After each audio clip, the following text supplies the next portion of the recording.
சுவையில் தக்காளி சாதம் செய்வது எப்படின்னு பார்க்கலாம் வாங்க.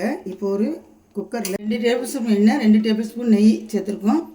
இப்போ ஒரு பிரிஞ்சி இலையை சேர்த்துக்குங்க.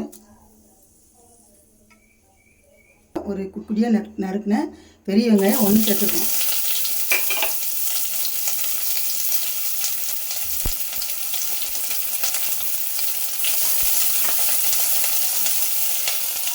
இப்போ 3 பச்சை மிளகாய் சேர்த்துக்குங்க.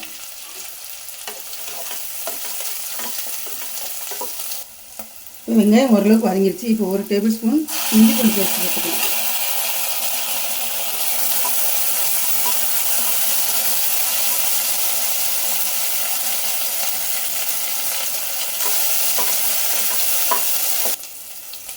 ரெண்டு ஏலக்காய், 4 பட்டை, 4 கிராம்பு இதை நல்லா அரைச்சி வச்சுருக்கேன். இதை நீங்கள் அதோட 1/2 டேபிள் ஸ்பூன் பிரியாணி மசாலா எல்லாம் சேர்ந்து அரைச்சி வச்சுருக்கேன். இதையும் சேர்த்துக்கணும்.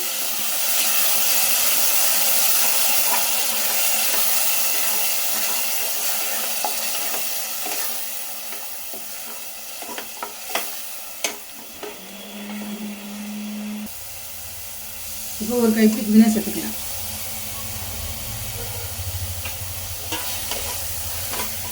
இதையும் நல்லா வதக்கிட்டு இப்போ வத்தல் பொடி 1/2 teaspoon, 1 teaspoon chilli powder, chicken 65, 1 teaspoon chicken 65 masala இதையும் சேர்த்துக்குங்க. நல்லா கலந்துட்டு இப்போ மல்லி இலை கொஞ்சம் இருக்குது, அதை போட்டுக்கலாம். ஒரு 1/2 கைப்பிடி மல்லி இலை இதை சேர்த்துக்குங்க. நல்லா வதக்கிடுங்க.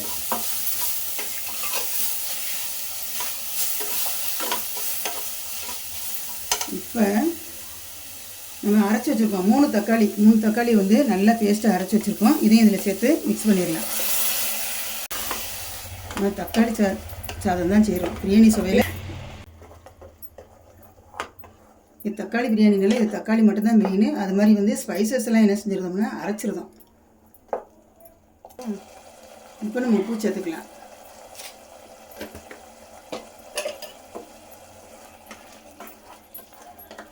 இப்போ எண்ணெய் பிரிஞ்சு வந்துருச்சு. நம்ம தண்ணி சேர்த்துக்கலாம். தண்ணி வந்து 1:3, 1 பங்கு அரிசிக்கு 3 பங்கு தண்ணி ஊற்றிருக்கோம். எங்கள் வீட்டில் உள்ள சாப்பாட்டு அரிசிக்கு அவ்வளோதான் தண்ணி செல்லும். அதே மாதிரி போட்டிருக்கோம். நீங்கள் உங்களுக்கு எவ்வளோ தேவையோ எவ்வளோ உங்கள் வீட்டு அரிசிக்கு ஆகுமோ அதே அளவுக்கு தண்ணி ஊற்றிக்குங்க. இது வந்து இப்போ இந்த நேரத்தில் வந்து உப்பு காரம் எல்லாம் செக் பண்ணிக்கோங்க. இப்போ கொதி வந்துருச்சு, அரிசி போட்டுக்கலாம்.